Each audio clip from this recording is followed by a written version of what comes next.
Buddha ya. Apa kabar Bu Sri? Amin sehat. Udah lama nggak ketemu gitu ya? Iya ya, berapa tahun ya? Udah 2 minggu yang lalu ketemu. Iya. Gimana kabarnya Kak Eka?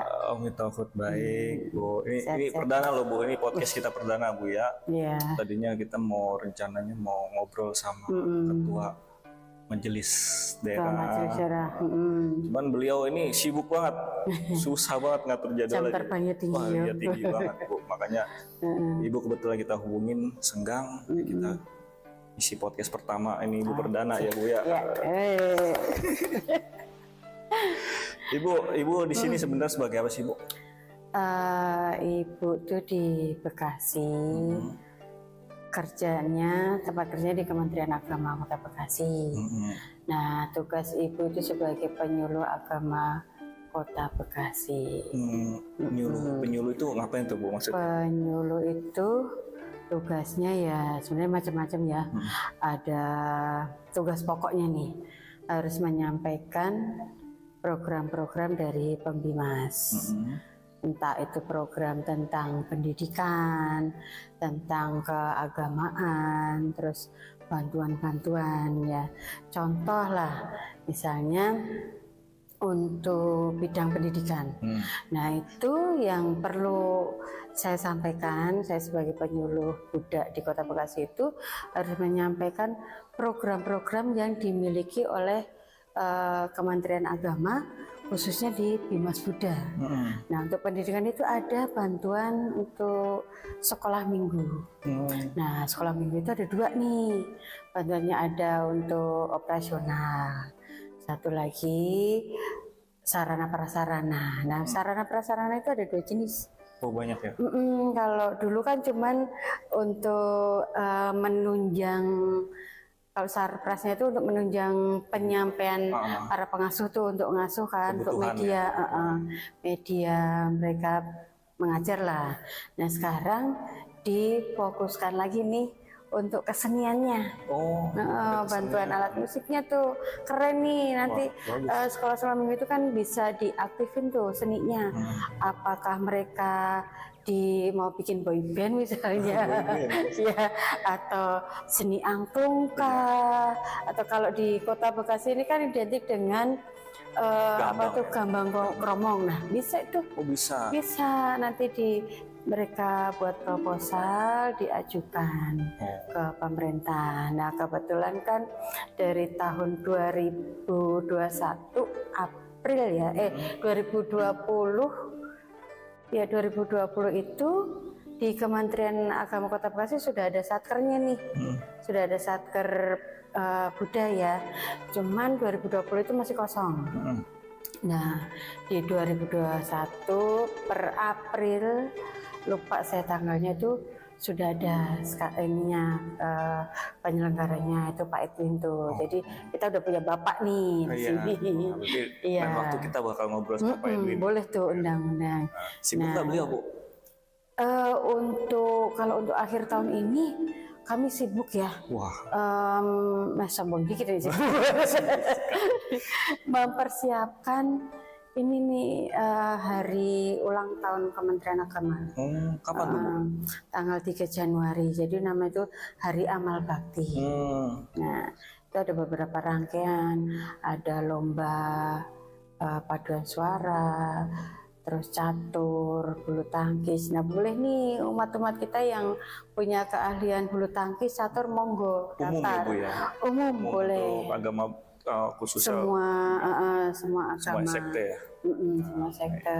Tuh buat teman-teman yang punya keahlian bisa tuh langsung nanti hubungin Bu Sri untuk ikut partisipasi acaranya nanti ya. Hadiahnya lumayan Bu ya?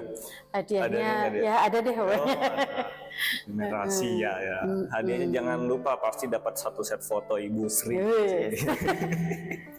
yang siap dipajang. Jadi sekarang udah banyak ya Bu ya untuk bantuan-bantuan untuk sekolah minggu terutama ya Bu. Tapi kalau untuk ke lembaga selain sekolah minggu gitu Bu, misalkan ke majelisnya gitu, ada nggak sih Bu? Kalau untuk majelis itu sedang direncanakan ya. Tapi kalau untuk wihara ada tuh, wihara atau majelis itu ada bantuan renovasi wihara ya, bukan pembangunan, renovasi wihara, kemudian rumah ibadah sehat. Nah ini sudah kalau di Kota Bekasi hampir merata ya, merata udah dapat, Bio juga pernah ya. Nah ini untuk tahun 2025 juga nanti ada lagi. Cuman gini loh, kami itu agak kesulitan untuk mengajukan beberapa bantuan. Kesulitannya apa? Data dukungnya. Contohnya maksudnya data dukungnya itu proposal nih dari teman-teman lah, dari wihara-wihara, dari sekolah minggu gitu. Jadi kan untuk mengusulkan di anggaran 2025 itu tuh kan butuh itu proposal. Maka kemarin kan sempat Pak Edwin sama saya itu sudah menyampaikan ke ketua-ketua wihara, sekolah minggu, termasuk ke ketua PD ya, ketua PD Marga Putri Kota Bekasi. Dan untuk wanitanya juga ada tuh Warga Putri. Wanita Buddhis lah, boleh Warga Putri, boleh Wandani, boleh dari NSI, pokoknya wanita Buddhis. Nah gitu, dari semua sekte itu. Nah itu bantuannya kalau untuk wanita Buddhis itu berupa ekonomi kreatif. Kalau untuk wihara kan tadi ada renovasi dan rumah ibadah sehat. Termasuk ke bio-bio itu bisa rumah ibadah sehat, renovasi juga bisa.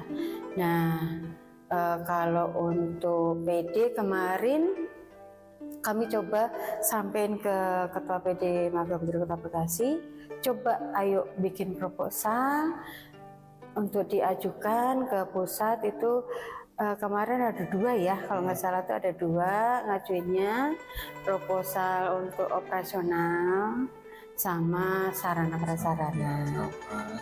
Nah itu kita ajukan aja dulu sebanyak-banyaknya, kita ajukan. Nah ini nanti kita sampaikan nih tugasnya Bapak kita nih, Pak Penyelenggara, Pak Edwin, itu pada saat menyusun anggaran beliau sampaikan semuanya tuh. Berarti itu kalau ada apa proposalnya lebih enak. Jadi kita ajukan aja semuanya set gitu. Jadi mungkin kendalanya saat ini tuh proposal ya Bu. Itu kenapa sih Bu kendalanya? Apa mereka dari cabang-cabang atau dari wihara-wihara tersebut nggak ngerti cara mengajukannya, atau format proposal seperti apa sih Bu sebenarnya? Sebenarnya sih ini kan berulang-ulang ya setiap tahun. Hanya saja gini loh. Mohon maaf nih teman-teman itu nunggu biasanya, biasanya nunggu berita dari kami itu dikejar-kejar, ayo bikin proposal. Nah, jadi kesannya itu seperti dadakan. Iya, padahal udah ada ya Bu. Iya, sebenarnya sering nih. Selalu ada. Tiap tahun sebenarnya ada. Jadi kesannya itu seperti, kok dadakan sih Pak Bu. Nah, dan sebenarnya setiap tahun itu kami sampaikan kalau untuk dapat bantuan di tahun anggaran 2025 berarti 2024 udah disiapkan. Disiapkan nih, boleh di awal tahun maupun pertengahan.